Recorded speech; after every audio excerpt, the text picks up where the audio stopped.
is the Rebel Author Podcast, where we talk about books, business, and occasionally bad words.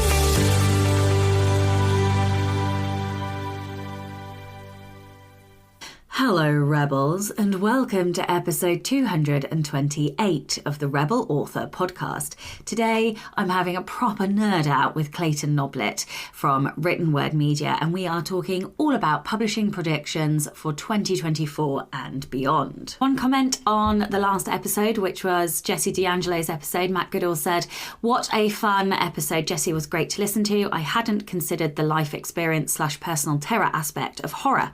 That's a really helpful perspective, and now I want to know what some of his juicy rebellions are." Well, what can I say?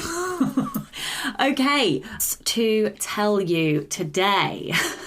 So if you are listening to this in real time, then today my very first Kickstarter goes live at 5 p.m. UK time.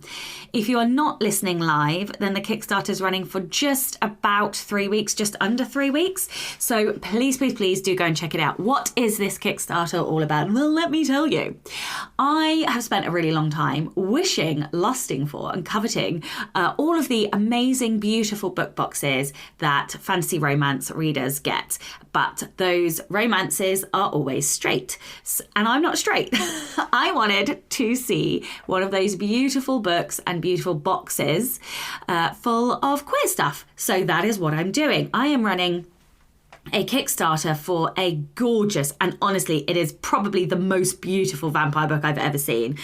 This gorgeous silvery rainbow holographic foiled hardback with foiling on both the cover and the case and the what else? And we've got colour end pages, we've got colour not safe for work going inside, we've got headbands and tailbands and ribbons gone inside, we've got a beautiful map that's been illustrated. It is basically one of the most gorgeous books I have ever seen, and I freaked out when I got to see it.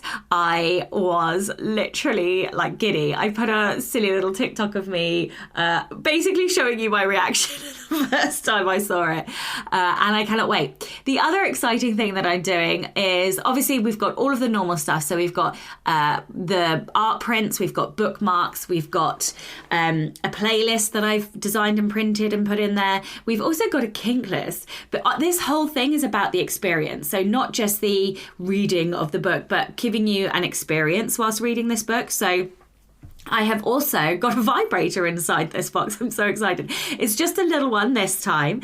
But if this Kickstarter goes well, if I fund, then I'm going to go bigger and better next time. And one of my ideas is to write the sex toys into the book and then put ship in those toys and have them in the boxes. So it really, truly is an experience. So we have a kink list where you can recreate the scenes or whatever you want from the book. And a whole bunch of basically just goodies that are digital and physical. So you can get, and the high tier as well, I will personally hand annotate, highlight, squiggle, draw, not draw. I don't draw, but you know what I mean. I will hand annotate the books, and you can direct me and tell me what you would like me to focus on, whether it's like my author thoughts, the inspiration, perhaps my favourite lines, if you want particular scenes highlighted, or if you want to know about the inspiration for them, whatever you want. There are only 5 of these because it takes so much bloody time, and I will, spend a lot of time making it pretty and tailoring it and customizing it to exactly what you want. So there are only 5 of those. I can't do any more because of how long it's going to take. But yes, so that is going to be my big tier, and I am redonkulously excited for this. I have spent so long resisting his Kickstarter, and now that we're actually here, and now that I see the book and I see the rainbow silvery gayness, I'm just so excited. So anyway, if you are a fan of Kickstarter, please go and follow the Kickstarter. Get notified when it goes live today. If you are listening in real time, please come and check out the Kickstarter. I really, really, really would appreciate it. Even if you can't support, just come and check it out. If you know somebody who you think might like it, please share it. And on that note, because of a scheduling faux pas, I also have my webinar. This is the last time I'm going to be telling you about it, because as this episode goes live, the webinar will be in 2 days' time. So if you're listening in real time, you still have a chance to join the webinar. And if you are not, then you may well have missed your chance. So as a little final reminder, this webinar is the Prose in the Market webinar. Writing to market isn't new, but when teachers talk about it, they often focus on understanding the market, advertising, brand, and pitch. But what about the writing and craft of writing to market? If you're tired of trying to work out how to deliver what readers want, then this is the workshop for you. In the session, I'll be explaining how to deconstruct best-selling books and implement the tools you'll find, an easy 3-step methodology for deconstruction, practical examples of deconstruction and implementation in your own work, why you're not using copywriting enough, how to intentionally slip TikTokable and marketable scenes into your novels that will hook readers. We'll talk a little bit about tropes, and of course we will do live deconstruction examples as well. And as a little bonus, you'll receive a workbook containing exercises for you to implement all of the things that you learned during the session.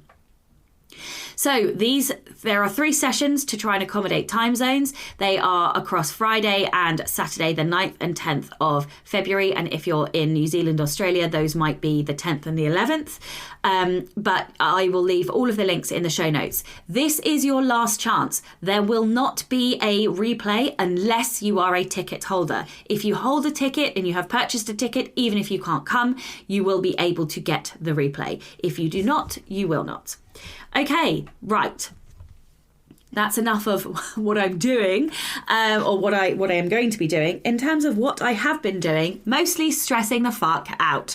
If you're a patron, you will hear this in real time. The episode of the episode 18 of the Black Heron will go out today. But if you're not a patron, then you'll have to wait a month to listen to it. But a kind of summary is that with the explosion of TikTok for me, and the explosion, I guess, of income and the other streams that have been going on, it has caused a lot of minor issues for me. So Shopify has done incredibly well, turned over a few thousand last month in January, which is just fantastic and very unexpected.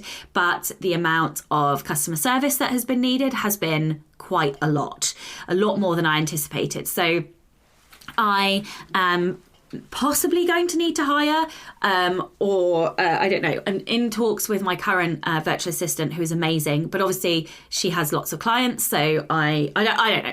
Anyway, the point is, there has been a lot more basically notifications, emails, customer service required, and that has been really difficult for me to manage, because I kind of overscheduled for February and I put my hands up. I'm basically absolutely fucking slammed, and I feel like I've been slammed for the last 2 months trying to make sure that this increase in growth doesn't go away.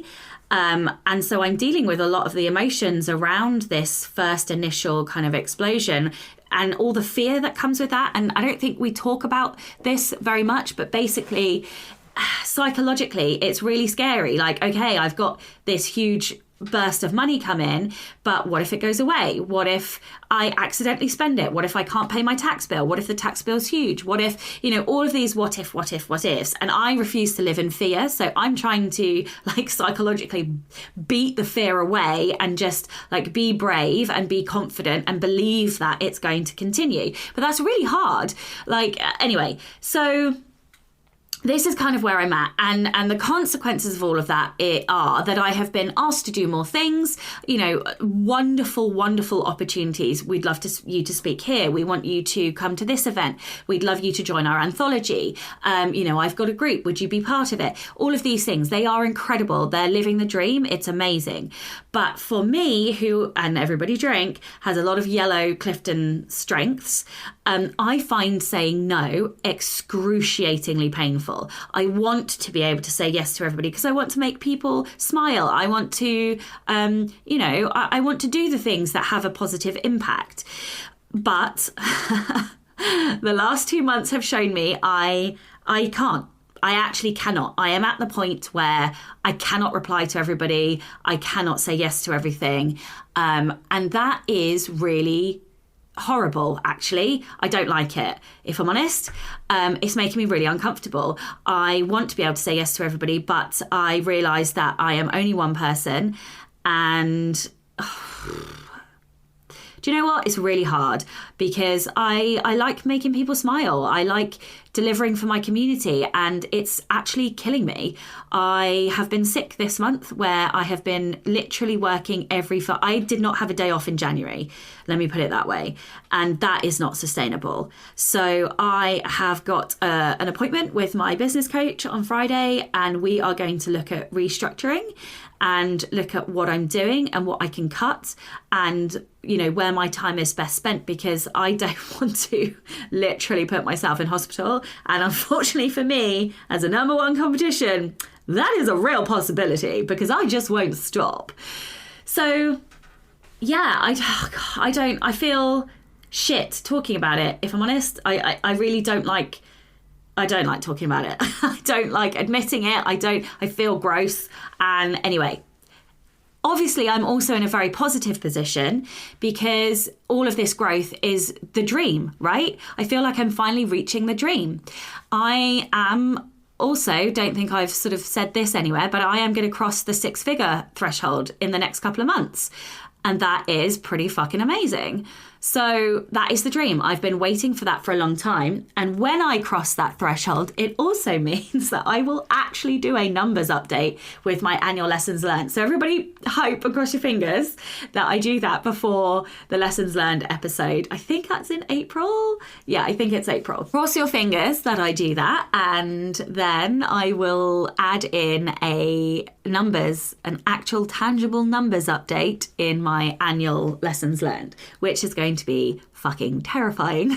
But also, one of the things that I love more than anything about Rachel Herron is that she just confesses all the numbers, and it is like catnip and crack to me, and I have always wanted to be brave enough to do that, and I haven't quite managed it. I know I give you percentages, but I really want to give the numbers, and I just haven't been able to bring myself to do that. But if I cross, well, not if, I am going to cross that threshold because of the numbers. I already know I'm going to cross that threshold. So when I do that, I will add in that update. So yes, it has been a hell of a month psychologically. There's also, okay, and I know this is a really long intro, but hey, you're listening, so tough. This journey to 6 figures for me has been very, very fucking long. I am not a unicorn. I am not one of these people that publishes 1 or 2 books and has made a fuckload of money. That's not me. I have worked my arse off, worked myself to the bone to get to this point, to the point of sickness, let's be real, which is not healthy, and I am now trying to fix that. I think I'm going to book a spa a few days for me and Chloe in the February half term. So I think we're going to do that. But anyway, my point is, I'm not a unicorn. I'm not one of these authors that suddenly exploded. I mean, in a way I exploded overnight, but not really, because it's been, well, you guys have been on this journey with me. This podcast has been, 4 years, I think it is now. And it's not been fucking easy. It really, really hasn't. And yeah, I don't know. I try and always be honest with you, but actually the psychology of this shift is uncomfortable. And so I'm just going to keep talking about it and hope that you don't hate me or hope that you don't think I'm weird or, oh God, I'm so uncomfortable. Anyway, I just need to say all of the things that are in my brain and continue to be truthful, because I think that is what this community needs. So yeah, that's me. I'm in a rocky patch. And 1 minute I'm crying in the corner and the next minute I'm laughing hysterically with elation and joy. So basically, business as usual, I'm still a conniption fit. All right, that is more than enough from me this week. I'm deeply uncomfortable, I'm slightly sweaty, and I want to move on. Okay, the Rebel of the Week this week is Beth. Beth says, back in the early 1980s, my father lived in a very rough neighborhood of Washington, D.C. I grew up in a rural town in Pennsylvania, so was frightened of the neighborhood. Having bars on the outside of windows and doors told my 8-year-old brain this place was not safe. My father said he wanted to toughen me up, so he gave me money and told me to walk to the corner market 2 blocks away and buy milk, egg and breads. Oh my goodness me. I was terrified. After hemming and hawing around for over an hour, he told me I would not get dinner until I went and the store was closing in a few hours.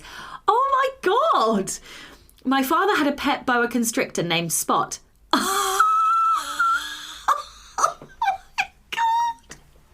So I wrapped Spot around my waist and walked to the store. Jesus fucking Christ. You took a boa constrictor to the store. It was a boa constrictor. How did it not constrict around your stomach? Oh my gosh. I watched as a tough, heavily tattooed man. I'd never before seen a tattoo in person walk towards me. But as soon as that 6-foot-tall man saw the boa, he sprinted to the other side of the street. And I felt powerful. I bet you did. It took some negotiating with the store clerk to accept my money. And the trip home was very long as I had to keep resting from carrying the milk.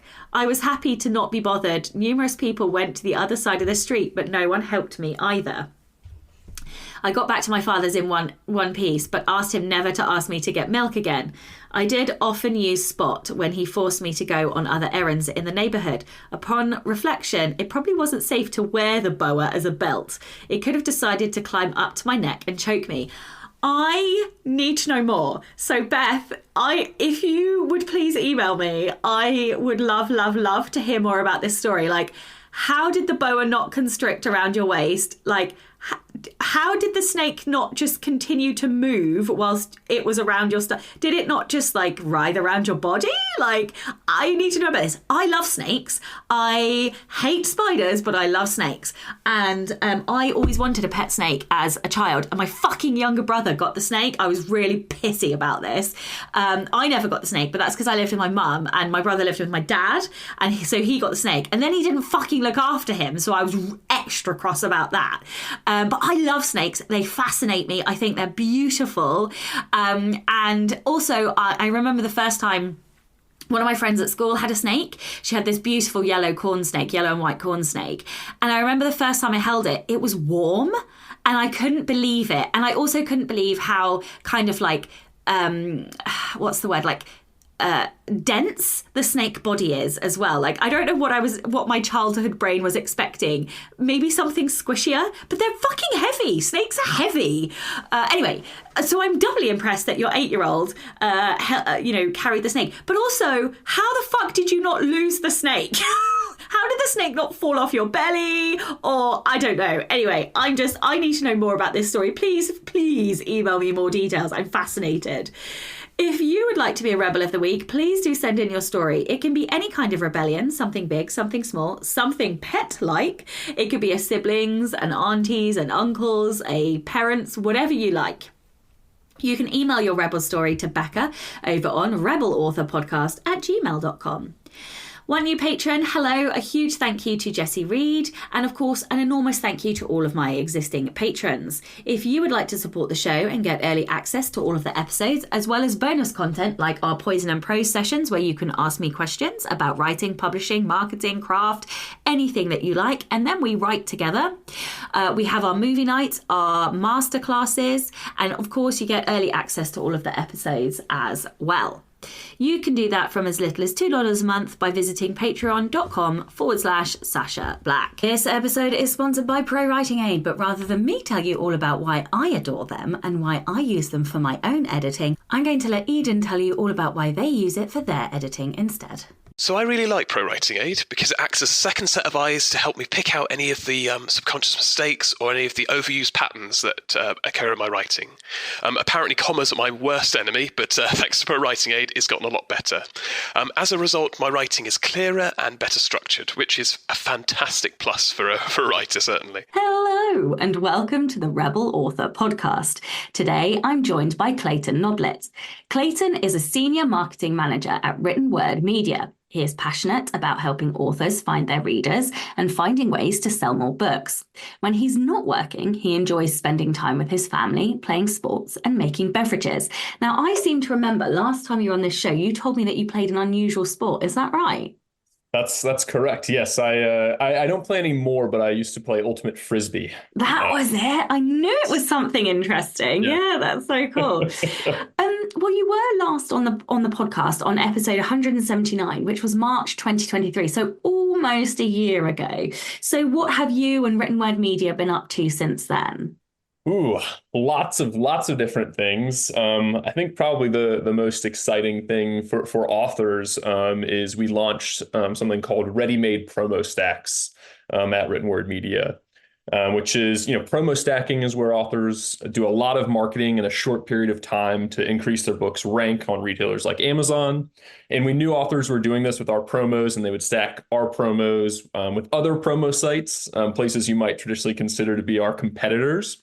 And then this was working really well for authors. It was just kind of a logistical nightmare. Lots of spreadsheets, and some promo sites won't tell you the day your promo is going to run when you schedule it. So then there's kind of weeks of waiting and sending various emails and making sure everything's lined up. And so talking with authors, we were realizing, hey, this is a good strategy, but it's a real pain to do. And so we started talking with other promo sites in the industry, and we all decided there was a big potential for a win-win here. And so we've actually brought promo sites onto our platform.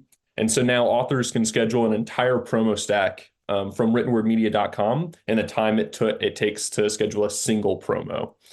So it's been some big time savings, some massive audiences for authors to reach. And that's kind of the big thing that we did in 2023. And we're getting a lot of positive feedback on it. So that's pretty amazing. What does it look like in practicality? So is it like back to back, day after day? Are they spread out? Do you get to choose? Like, how does that work? Yeah, so the scheduling is all pre-made in the system. You'll see the dates that the different promos will run as you schedule your promo stack. So you won't be going in blind. You'll know what you're purchasing.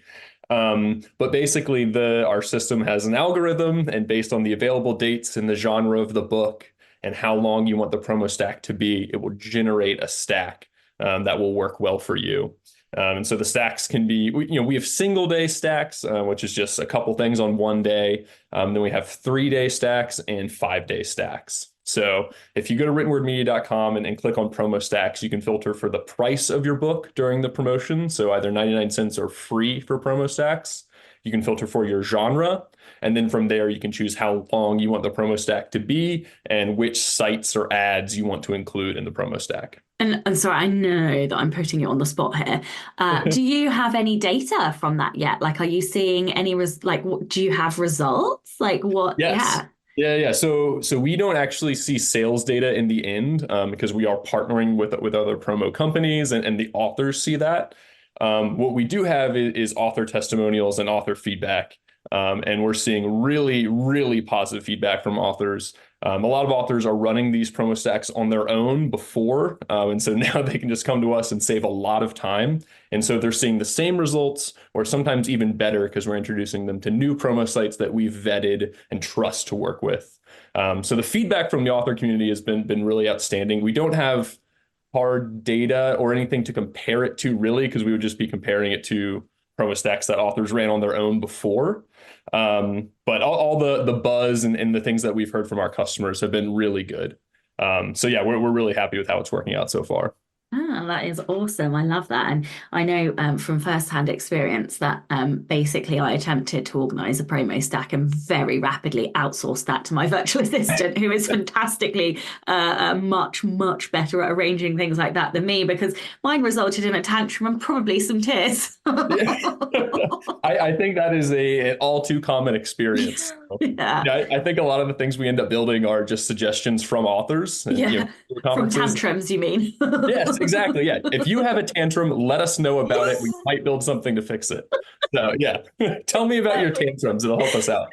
Oh my God, that's spectacular. I feel like we need like an aunt media kind of column where authors just come and tantrum and then you go off and build things. That'd be amazing. I love it. Oh dear. Okay, well, we are here to talk about trends and the author survey from last year and trends for the future. So, I always like reading the survey because I mean, I love data, I love tracking things, I love stats and whatnot. So, would you like to first of all just talk broad brush about the survey, like why you do it, the data that you get from it, and maybe some of the highlights that you sort of look at annually, and then we'll go into what you found last year, this year. Yeah, yeah, absolutely. So, I think we first did the survey in 2017, I want to say. And it was really just born of, at Written Word Media, we're also very interested in data and systems. I think that's what we attribute a lot of our success to. And we kind of realized this author community knows very little about each other, and we knew very little about the author community on aggregate. You can always talk to individual authors, but you never know if you're getting a good view of kind of how things are going on the whole, right? Online, it seems like the loudest voices are the ones that are heard, and you never know how many people are just not getting into the comments that also are participating in the author community. So a survey seemed like a good way to get kind of a better overall idea of what's going on out there. And then it will also help authors kind of understand where they're at in kind of the overall scheme of things, instead of just comparing to the one or two authors they know in person or one specific author community they're in online. So a survey seemed like a really helpful thing, was the theory. Yeah, and I also think that when you're in certain Facebook groups, there are some very loud voices, and there are some voices that are particularly loud, do certain things, run certain business models, and make certain amounts of money. And so I think we can get very distorted on what is actually possible. Like, for example, the common, in air quotes, indie author model is that we make all our money from ebooks. But I earn over 50% of my income from paperbacks and hardbacks. So I am an anomaly, I suppose, in the community. And I make good money. So, it's not that it can't be done. It's just that, there are certain voices that we hear and certain patterns. It's almost like our phones are listening to us and show us particular things because Yeah. they hear what we're talking. And so it then becomes this, I can't think of the word, but like self-fulfilling prophecy almost, that you then see what you think is whatever, you know what I mean? Like Yeah. elections and what Google does and all of the rest of it and shows you and all that stuff. And not that we're getting into politics, but anyway. So moving very rapidly on before I put my foot in it, what I'm sick, okay? My brain's not working very well. What were the highlights from the 2023 one? Were there any shifts that you saw compared to 2022? I'd be really interested to know what those shifts were. Maybe let's start there. Yeah, yeah. So I think kind of I noticed a big overall shift in 2023, and it was that kind of broadly authors or indie authors seem to be getting more professional in that they're spending more and putting more effort into editing, cover design, and kind of the packaging of the final book. So we saw year over year authors are spending more on editing. More of them are using an outside editor instead of editing themselves. And then much the same with cover design. Fewer authors were designing their own covers, and more people were paying more for covers being designed. And so things like this are things that we've seen in general as the industry matures a little bit. Now for an indie author to stand out and have success, a lot of book covers out there now are very high quality. You can't tell the difference between an indie cover and a traditional cover. That didn't used to always be the case, but now it absolutely is. And so in order to compete, you need to have a professional looking book that's well edited, and indie authors seem to be recognizing that.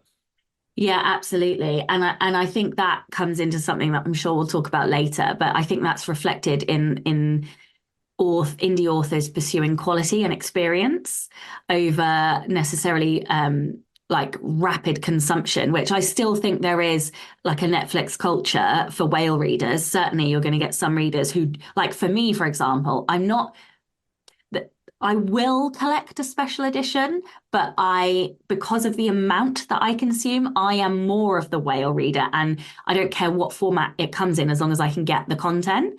But then the things that I am like, super fan or whatever, then I would back the Kickstarter. I do back Kickstarter. It's that kind of like filling in those different markets. And I think I think we have been the Netflix authors who just create binge consumption content. Um, yeah, and now we're going to do like Hollywood $50 billion fantasy movies, aren't we? In terms of books, like I don't know how else to compare it. Yeah, But I mean, yeah, I think that kind of the Netflix analogy, I think that makes a lot of sense. I think authors are recognizing that, hey, I don't, just because I'm not signed with Simon and Schuster doesn't mean my book can't look as good or better as all of their titles and have a better description and be just as well edited. All those things are totally achievable. yeah, And and all it those, yeah, go 100%. And I don't think necessarily that the content that we're creating is any different.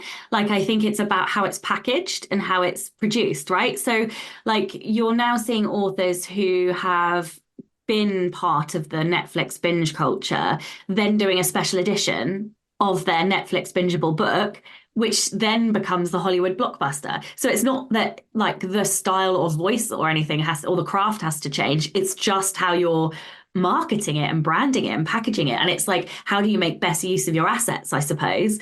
Um, okay, well, we've already gone way off tangent. So what do you think is like the biggest message that new writers need to hear from the survey? Like, let's say you've got a new writer coming in, they maybe towards the end of their edits of their first book and they're just about to launch in 2024. What are the big takeaways from the survey? What do they need to know? What is the game they need to play? How can they best set themselves up for success? Yeah. So I think for new writers in particular, I think the takeaway from the survey is that the strongest core, if you're interested in earning money from writing, and there's many different goals for writing. I market books, so I talk a lot about money. But so if you're interested in building a business around your writing, the number of books you have published is the most important thing for you. So if you're about to publish your first book, and you don't make $1 million in the first year, that's fine. That's exceedingly normal. What you want to do is have a plan for the long game to publish a title every year, multiple titles every year, and grow your kind of collection of content. And then as you bring readers in, the readers increase in value over time as you have more things to sell them. So if you're a new author and you want to build a business around writing, focusing on a plan to publish 10, 15 books throughout the course of your career at least, it is probably the most important thing to focus on. Yeah, I think that's really interesting. And I think the plan has to be twofold because they need to not only like it's compound interest, right, with readers. So when you're 5 years into your journey and you get a new reader, that new reader is worth more. But if you've kept the reader, the original readers, then those original readers will keep you going whilst you're getting to that point. So it's both production of new stuff and how do you capture new readers and how do you nurture the ones that you've already got, I suppose. So I think that's so what you're saying is focus on production, not marketing, or I think for newer authors going in, I think you're better served focused on production, at least until you have 3 titles out. In my mind, not that you shouldn't be doing any marketing. You should be doing marketing. You should be learning how to market your books, most importantly. yeah. But in terms of generating revenue, getting more titles out is going to have the biggest impact. Yeah, I agree. I mean, I started a new pen name last year, and I finished the trilogy in October. And then December was when I had some like a micro viral post on TikTok, which then blew everything. And I earned more in December than I'd earned like the whole rest of the year. And it's continued through January. But the thing is that the reason it's continued is that they've all finished book 1 and now they're reading book 2 and 3. So the reason that the money has continued is that there is somewhere for them to go, because obviously in December it was book 1 that made all the money, and now that's kind of like averaging back out. Yep. And I'm trying, and I've basically dropped everything to publish next month so that I can start to get pre-orders through for the next one whilst they're like finishing. I mean, that's why I'm sick, because I've literally pulled like basically fucking all-nighters to get this stuff done. Okay. But that's what you have to do. You have to capitalize on the fact that these people have found you. Okay, Yep. so let's leave new writers. What about writers who are somewhere in the middle? Like, what does your survey say they should be doing? The ones who maybe they've done a few books, maybe they've got some success, but maybe they're not where they want to be. Like, what does the survey indicate? Yeah, so I think the big thing that I want writers to focus on when they're thinking about building their business is there's a bunch of different phases along the reader journey when it comes to finding an author. So first, readers become aware of a book. And so you can have readers become aware of your titles by running advertisements with companies like Written Word Media, running your own ads, doing various things like posting on social media, just to get that top level awareness out there. Then if a reader who's aware of your book, if your book catches their eye, typically with its cover or something you say about the book in its ad, then the reader's going to go to the book page and they're going to consider buying it. And then that's where your cover and your description play a really big role in whether the reader decides whether or not to purchase the book. And then after they read the book, you need to have something for them to do after they finish it to continue on their journey in your universe. So making sure that your back matter is optimized with links to join your mailing list, the next book in the series, something else of value that a reader can do for you is really important. And so thinking about that as a journey and making sure that you're addressing all steps in that reader journey to make sure that you're maximizing the number of readers who are coming into your community, and then making sure you're maximizing how many of them stick around and do other things for you. So thinking about it from the reader perspective and all the steps they go through to become one of your fans or one of your readers is a really important thing for authors. Too often I see people focused on just running ads, but then their description or their cover might not be the most appealing. Or they'll run ads and have a great description and a great cover, but then no ask in the back matter of their book for the reader to go on and do something else of value. And so, these are things that become obvious when you think about it from the reader perspective. But it's too easy to lose that perspective, I think. So thinking about the reader journey from the reader's perspective is what I think is really important for a lot of kind of authors in the middle there. Yeah, I definitely think there's like a learning moment where we really understand that we are not the reader. I really fought against that for a long time. And I was like, no, I read in my genre. Excuse me, I am my reader, I'm writing for me. But I'm actually not, because I don't behave necessarily the way that my readers behave. Anyway, it is a lesson that we have to learn and understand. And also just the way that we talk about books, what our job is, like as a marketer of those books versus what our job is not. And yeah, I find it really, really interesting. And yeah, anyway. Okay, so I'm not going to ask about kind of the further along end, because I think they're already smashing it. So there's probably nothing that that I can say or that you can say from the survey. Before we move on from the survey, was there anything else kind of interesting or eye-catching or revealing that you were like, oh, like from the survey? Yeah, definitely. I think so this year was the first year we asked about AI for authors, and we asked 3 questions. We asked if authors would use AI to help them in their writing process, so generating ideas or helping them plot, but not actually writing the text in the book itself. And we asked authors if they would ever use AI to help them write the text in the book, so using AI to write actual copy that goes in the book. And then we also asked if they would use AI to assist with marketing. And about, I think it was 70% said they would never use AI to help them in any way with their writing. What? Wow. Yeah, so not even to help them with ideas or character names. 70% said they would never. I bet that is a radically different number to next year. I cannot wait for the survey this year, right? I like that is going to swing more than any other number in the year to year. Yeah. So that stuck out to me right away. I was like, ooh, I can't wait for next year to see where that's at. So 70% of authors very anti-AI to help with the writing, but then about 50% said they would use it to help with marketing. So a big thing. And a lot more people are willing to help use AI to help write marketing copy, generate images, stuff like that, or generate ideas for how to market your books.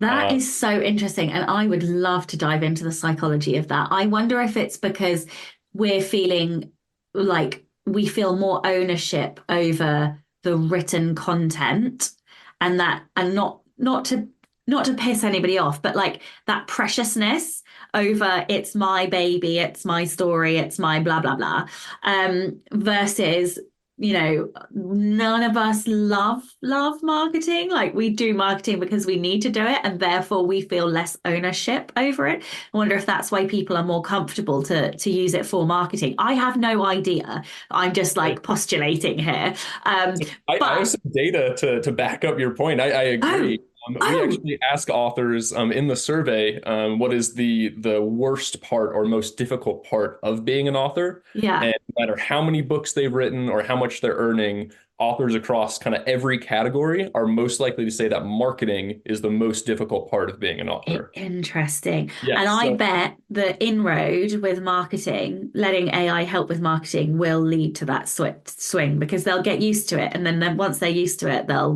it will expand. Oh God, I'm interested in the results next year. me too. Me too. Stay tuned. Yeah, no, I find this fascinating. I like just intellectually from like the debate and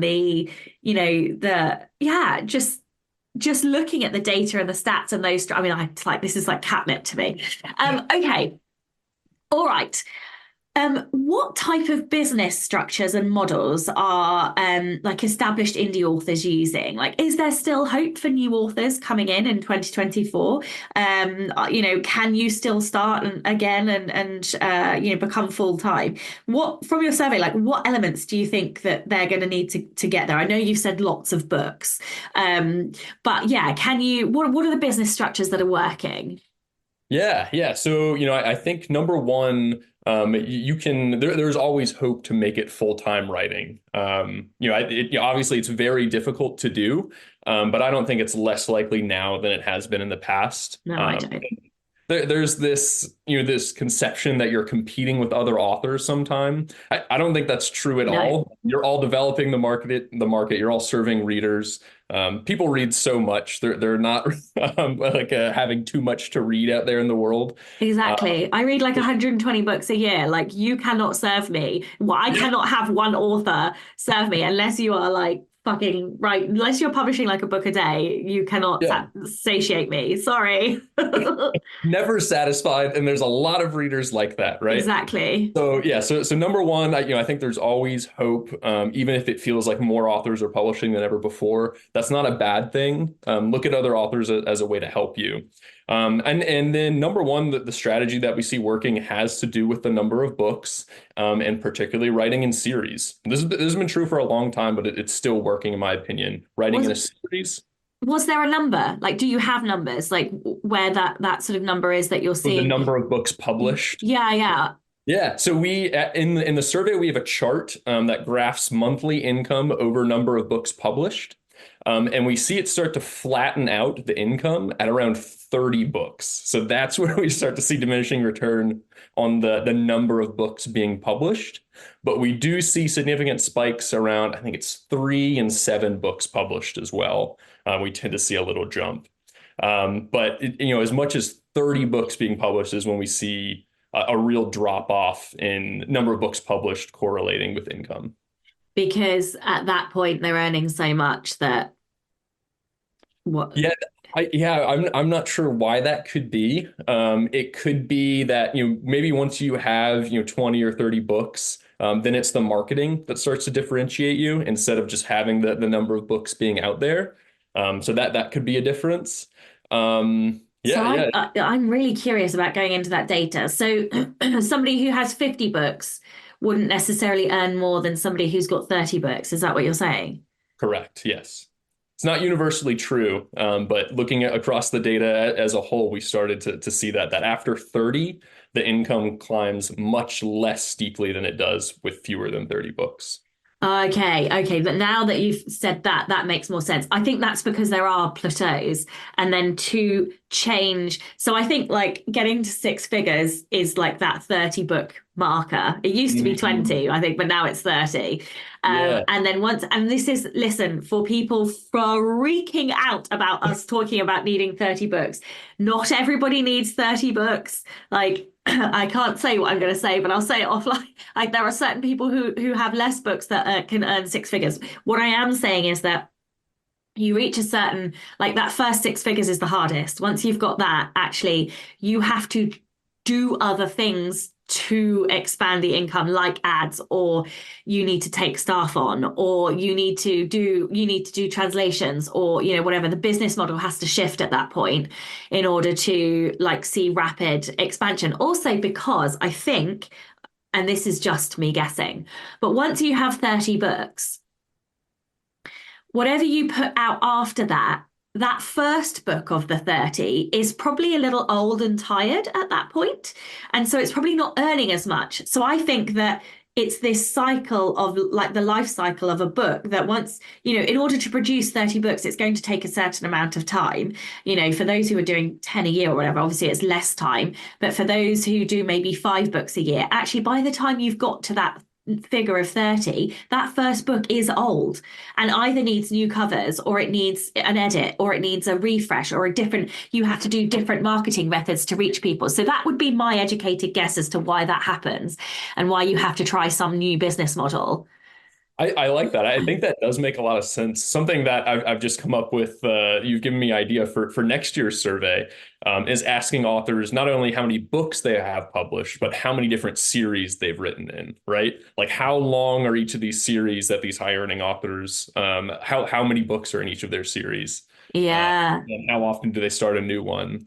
Because Yeah. things like that are very interesting, right? Is that a good way to keep things fresh? Yeah, you need to cross correlate that with the genre as well, because I think you'll see that there are correlations in the genre. And then the other thing that I would be, I know, and this is the problem is the survey is going to get huge, but I would be fascinated to know, like those who are earning 100K versus those earning 500K, and to see if there are like different either marketing methods or models or business models or structures that they're using in order to breach those. Because I know from like sort of anecdotal chats of friends and things that they have to do something to then push it over. But anyway, we are way off track of the questions, but this is just so interesting. Um, okay. One of the other things that you do is you publish like a trends article every year. And one of the interesting trends that you picked up on is quality, which we have spoken about already a little bit.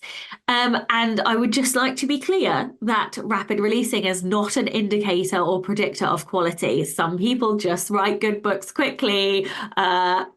Some people, I actually write better faster than I do slower because I don't second guess myself. But anyway, Yeah. and I think that MVP, so like minimum viable product books, were thrown around like a lot, and that is different to high quality. So why do you think this is a trend? Why do you think this is coming? And so that's my part A, is the why do you think this is coming? And the part B is, what does quality look like? Is it just in reference to ebooks? Is it physical books?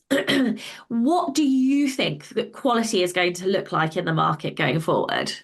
Yeah, yeah. All right. So for part A, why this is a trend. So for this trends post, I ask a lot of different industry experts and professionals kind of what they see coming in the industry. And by far, this was the most common response, something about quality becoming more important. And really, the reason I think this is, I think it's kind of a continuation of a trend. As we spoke about earlier, indie authors are getting more professional. The tools are available for them to have higher quality covers and editing. And I think what we're seeing with AI is people and readers might be a little bit more wary of low quality stuff in the future, right? If you read a low quality book where things just aren't making sense at all, you're immediately now going to think this was written by AI. And so that is kind of a concern for a lot of authors. I think there's a worry out there that people might think AI was written to use to write one of their books. And so by ensuring the quality of their book and having a book that's great to read and well edited, you can stand out from AI generated content.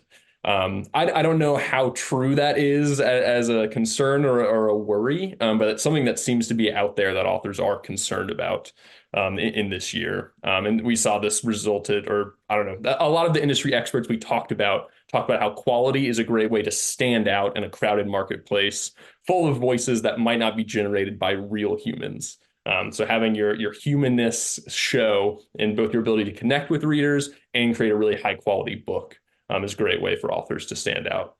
So that's kind of why I think it's really a continuation of a trend that's kind of been highlighted by the evolution of AI in the past year. And then the second part of your question, I'm sorry, remind me of that again. So the second part was, what does quality look like? Is it restricted to just ebooks? Is it just a matter of editing? Like, what is the manifestation of what this quality looks like? Yeah. So the experts that I interviewed, and in my opinion, I think this goes to kind of all aspects. So ebooks, physical books, I think anything you're publishing, quality applies to. And by quality, I mean things like I've been mentioning. So editing, not having editing mistakes or story structure holes, things like that, that have always been important to having a high quality book. Perhaps now they're more important than ever before to make sure that those aren't there. And then, of course, your cover and your description as well. So things like that, making sure they're high quality, they fit in well with the other books in your genre. These things are going to be more important as more authors become more professional. And then there's this concern of an influx of lower quality books into the market as well. So by having a professional cover that's had real investment and real time put into it, you might stand out from other books that could be lower quality. Okay, so this is really interesting for me because I love these kind of trend prediction chats and things, and I'm always talking to my friends about, what we think is coming up and whatever. And I was talking about quality last year, which is why I'm taking the route that I'm taking this year. But that's not the only thing that quality is for me, because I feel like a lot of the professional business indie authors have been doing that anyway. A lot of us pay for edits, a lot of us pay designers and all the rest of it. For me, it's about two things. The first one is, how do you insert the thing that is uniquely you into your books? So what is that human element that creates quality that is unique to you? So that's the first thing. And it's about style and branding and the experience that you're giving to the reader. And that's the second bit, is the experience and the value added. So what else can you do around the book? And I don't just mean community. I mean, what are the other things that you can add on? So like, we're seeing this proliferation of Kickstarters. Kickstarter's been rising and rising and rising anyway for a long time, but really in the author community. And it's like the box experience, they're getting all these extra bits and bobs, and the book then isn't just this throwaway one-time event for whale binge readers that like Netflix and chill like me. You're then creating an experience where, like, you might have the book becomes like a memory that stays with you. It's like, how do you give that book hangover effect? Like, what else can you add on? I'm seeing a lot of romance authors insert playlists in the front of their books, right? Listen to this playlist whilst you're reading. That creates a memory. Music creates, in the pathways in your brain and stuff, you have like smell and stuff as well. So yeah, I think quality is about more than just the production of the book. I think it's, what are you adding in and around that book to make readers remember you and the experience that your book gives them. That's what I think quality is this year. I love that so much. I think that really plays into another trend that we had in the post, where we saw branding as becoming more important for authors in 2024 than it has in the past.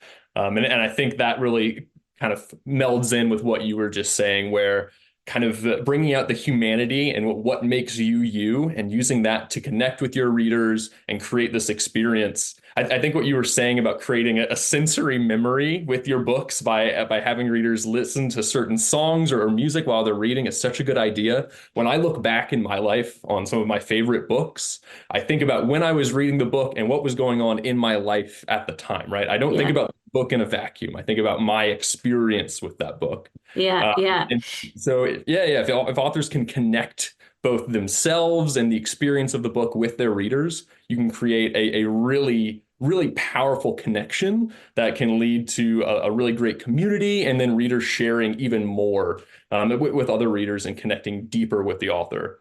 I think that branding aspect, I think authors are really realizing how powerful that can be. Yeah, and like I don't know how we do this, but do you in America have you ever had smell-o-vision? Do you know what Ooh, smell-o-vision is? is this television where you can smell like a 4D Yeah. sort of thing? So when I was a child, we have this charity event in the UK called Children in Need, and once upon a moon, we they sent out these sheets that you like scratch and sniffed to, and the smell was correlated to like parts of the show. Can't remember anything about the show, but I remember this bloody disgusting smelling thing. But the reason that I talk about this is because smell is the sense that is most like evocative of memory. So basically, in your brain, the pathways, the nose pathways run next to the memory pathways, and so when the synapses fire, occasionally they fire and connect to the wrong thing, which is why smell can evoke such strong memories for people. But I would love my books to be able to evoke a particular smell. I think this is why we have these cat scented candles so much, right? Like that's why authors are kind of capitalizing on that. But I'd love like scented pages because I think that would be fucking amazing in terms of the experience. In fact, I might have to fucking investigate this, see if I can do that somehow. But like, That's such a good idea. I know some authors, if they're sending out like a signed copy, they'll spray some perfume in it or something like that. But interesting. if you do it at scale where someone, just direct ship it to them and have Yeah. it sent, that's super cool. I think that's really powerful. Right, exactly. But this is all about branding and experience, right? Like, how can we elevate your experience, your reading experience to the next level? I think I might have to message books and go, how do you feel about smelly paper? They're so innovative. I'm sure they'll be like, yeah, we'll figure it out. I mean, I think it's a great idea. Do it. Yeah, yeah. Oh dear. Anyway, okay. So, any other like branding things? What are you seeing that's working that authors are doing in terms of branding? Like for the newer authors, how can they do more with branding? Yeah, yeah. So I think, talking with newer authors, when I bring up branding, I often get kind of a scared reaction. It can be a little intimidating. Also, the term branding sounds very cold and corporate, and not that appealing. So I like to start off by just saying that, hey, this could be a pretty simple thing to begin with. It can be as simple as picking some primary colors that you're going to use on your website, on your social media posts. Say, hey, these are my colors, and just stick with them. The consistency is what builds the visual brand. So having your colors picked out, and then also using the same headshot across all your social media and about you pages so you're easy to recognize. Simple things like that are a great way to start building an identity around you as an author and make it easy for readers to find you where they want to follow you. So just beginning with having a consistent visual identity is a great place to start. And then from a personality perspective, think about yourself as a person and think about the things your friends like about you, and then pick one of those things and think of a way that you can share it with your audience. So it can be a simple thing. It doesn't have to be unique to you. But hey, if you are very into cats, maybe that can be a part of your brand, and you can share about how much you love your cats and how when you were writing this chapter, your cat jumped on your keyboard and deleted half of it. Yeah, my Things cats are assholes. yeah. Yeah. See, things like that, they're funny. They're a way to connect with readers. And so branding doesn't have to be this intimidating corporate thing. It can be really simple to start, and then you can move on to scented pages later on. Yeah. Oh my God, that's going to be the thing now, isn't it? Like when I see you at Vegas or whatever next time, it will be like, did you get the scented pages? Okay, let's talk about TikTok because you mentioned in there that TikTok is maturing, and I know that for me, I joined TikTok a while ago, but I only really started using it like consistently in November, and I have seen an explosion in income as a result of TikTok. But it was the consistent use. And I know everybody's saying, oh, TikTok's maturing, it's not working anymore. I would challenge that. I think it's still working. But you've mentioned, TikTok's maturing and that it's, there's advertising and things like that. So like, what do you think is happening? What do you think the change is going to be? What do authors need to be aware of? Yeah, yeah. So, I think TikTok still has a lot of power out there for marketing books, with your experience as that shows.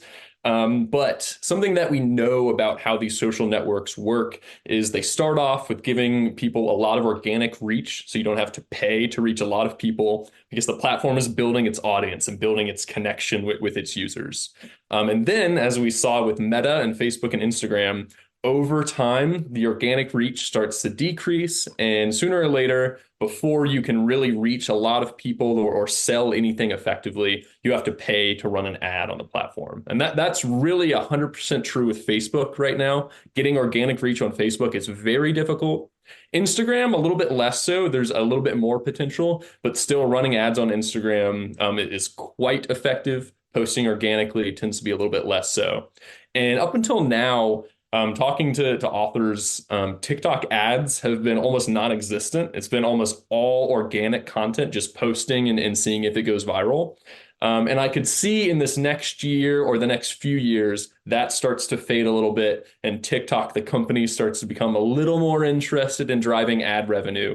And so the organic reach might start to go down a little bit to encourage people to start spending on ads to pay for reach. Yeah. It's just the business model of these social networks. So it might not be 2024. It might not be true for everyone at once. But that's kind of a trajectory that we've seen before. So that's something to be on the lookout for with TikTok. Yeah. So my challenge to authors is to ask them how they are going to use TikTok to gather their readers. So for me, I know that this will happen because that's a trend that we've seen over and over again. So for me, it's all about, well, how do I capture the readers? So I'm trying to drive all the TikTok readers to my Shopify and all the TikTok readers to my mailing list. So over this boom in December, I've had like nearly 1,000 people join my mailing list just because of a viral video. I think it's just under that. Maybe it was like 800. I don't remember. Anyway, I haven't checked in a few days, but I've seen a huge number of people and I've tried to capture them. And I've done that by having the correct, air quotes, correct. I've the most enticing reader magnet at the back of my books because it's all organic. None of that has been paid sign up or anything. And I don't have anything particularly on my website. It's literally people from the back of the book. And I now direct people to Shopify first because I get their email address. So for me, I'm like, how do I protect my business as quick as possible? Like TikTok's using me to create content for its audience, right? So I'm going to use TikTok to gather my audience. And it's like that, how do you, and yes, it's Machiavellian, but you've got a business to run. So how can you use the platform that's experiencing this growth to your advantage? Because they don't give a shit about you and your books. So yeah, I think that would be my challenge to authors to say, yeah, okay, we can see this on the horizon. We know it's going to happen. So what are you going to do about it? How are you going to protect yourself? I couldn't agree more. I think pushing people who follow you on social platforms, pushing them to join your mailing list is always a good idea. Social platforms change drastically, sometimes in the course of a few days even. And so an email, yes, other companies control email, but email has shown to be the most consistent, most reliable form of online communication for a long period of time now. So yeah, pushing people to your email list, a great strategy for authors of all levels. It's never too early to start your mailing list. Oh, totally agree. Okay, so let's just circle back to the long game. Like, what else can we do to make our businesses more sustainable? What elements could we add? What should we not be doing? What are you seeing clever authors doing? Not running themselves into the ground with exhaustion. What are you seeing the smarter authors do in terms of creating sustainability? Yeah, I think, one thing is really effective planning and not getting too high or getting too low, right? So authors that I see have success over the long term seem to be, they might not say they're great at planning, right? They might say, oh, I'm a mess. But when you really talk to them about all the things that they've done, they do have a plan that they're executing pretty well. It might just feel a little messy. And so authors that plan for the future and stick to their plans tend to have a lot of success. And then they also don't have these really difficult emotional swings when they have a really great success and then the next month it falls away and then they're down in the dumps. If they have a plan that they're able to stick to and that they trust, then these emotional swings can be a lot less difficult to manage. And if you have a really hard emotional time, it's going to really impact your productivity. And so if you're able to kind of stave off these swings, it's going to help you in the long term. I think that's true for everything. Even if you're not an author writing a book, I think that's a solid plan for life. So the consistency and the planning, I think, are something that is always a good thing for authors to focus on. Yeah, I completely agree. And I think that what you're essentially saying is resilience, building resilience, and especially emotional resilience, because this is a very tough emotional game. And I highly recommend to listeners Clifton Strengths Coaching, because that's basically what they're doing, is they're getting you aligned to what is right for you, and creating a business that works for you, and then helping you with emotional resilience, basically. And like uncertainty as well, helping you find as much certainty as you can have, because that's the thing that we all struggle with most. It is the inherent risk in this business. And so, yeah. Anyway, I could wax lyrical about that. All right, what exciting stuff is happening over at Written Word Media in the next year? Tell me a little bit more about Written Word Media for listeners. Yeah. So Written Word Media, we're a book marketing company if you haven't heard of us before. But like I was talking about at the beginning, we run email promos for authors, where authors pay us to email links to buy books out to hundreds of thousands of readers. And so in 2023, we launched promo stacks, ready-made promo stacks that save authors a lot of time, and reach huge audiences. Some of our romance stacks reach up to 1 million readers in one promo stack. And so this year we are expanding that. And the past couple of weeks, we launched another expansion where we partnered with Book Barbarian. And so we're going to continue building out that offering and trying to offer all the promo sites that authors want in one place, and just make that way easier than it's ever been before. So we're going to expand that a lot. And then we've also very recently launched a list building product. It's called Subscriber Surge Giveaways. And basically you can enter your book, and then readers will sign up to join your mailing list for a chance to win your book, other books in the giveaway, and then a higher ticket item like a Kindle. And then at the end of the giveaway, you get a CSV file, a spreadsheet of all the email addresses of readers who signed up to join your mailing list. And so that can be a good way to build your mailing list and market directly to readers, especially if you have a direct sales store that you're trying to get off the ground and you want these higher margin sales. So we can help people sell books on platforms like Amazon, and we can help people grow their mailing lists as well. So that's kind of what we've been up to, and we'll just keep going with that. And like I said before, if you have a tantrum about something related to publishing or book marketing in general, please let us know, and maybe we'll build something to help avoid future tantrums. How do you feel about scented pages? I really like scented pages. I'm kind of obsessed with this idea, honestly. I'm not sure how it fits into our current book marketing offer. Oh, too bad. Yeah, we'll see if we can embed scent in email soon. Yeah, and you'll be the first to know if we can pull that off. Yeah, amazing. Well, this is the Rebel Author Podcast. So tell everyone about a time you unleashed your inner rebel. Oh man, so I knew it was coming, and didn't want to reuse the first time. This is such a cruel question. All right, so I was thinking about this. Written Word Media, we think a lot in systems and processes. That's kind of how we like to work. And so I was thinking about this. I was thinking, all right, so I don't consider myself to be rebellious. Typically, I need something to rebel against. And so typically, I'm 30. And so I was thinking, oh, what my parents, a lot of people rebel against their parents. I have a great relationship with my parents. I've never felt very I don't know. There's not a lot to rebel against there, honestly. So one thing that people sometimes are surprised by is that I have a tattoo that a friend gave me, and he just got a tattoo gun off of Amazon and gave me a tattoo. And so oh my God, what? Wild when I just say it like that, honestly. Yeah. So I think that's probably what I've got to go with. Wait, hold on. You can't just end it there. What is this tattoo? Is it like horrendous? Is it lovely? No. So it's great. I like it a lot. It's a turtle. And my friend's an artist. So yeah, I trusted that it would be a good tattoo. And yeah, he was also in a really bad car accident. And so now it's, he's bounced back so well from that. And so it feels cool to have something that he did, on me too. So Yeah, so I think it's a cool, sweet thing. But when I say it, like, my friend got a tattoo gun off Amazon tattoo, like that's kind of a wild thing. That is wild. That is wild. So had they sort of done any practice, or was this Yeah, just... they had given themselves some tattoos, and Okay. they've gone on to give a number of people tattoos, just at their houses and whatnot. Yeah. So, yeah. Oh my goodness me, that is wild. That is trust as well, but I do love the meaning behind it now as well. Okay, well, tell everyone where they can find out about written word media and anything else you'd like to add. Yeah, so I would just say go to writtenwordmedia.com. You can look at all the promo stacks and the different ways we can help you market your books there. And then another thing I'd say is just please get in touch if you have any questions.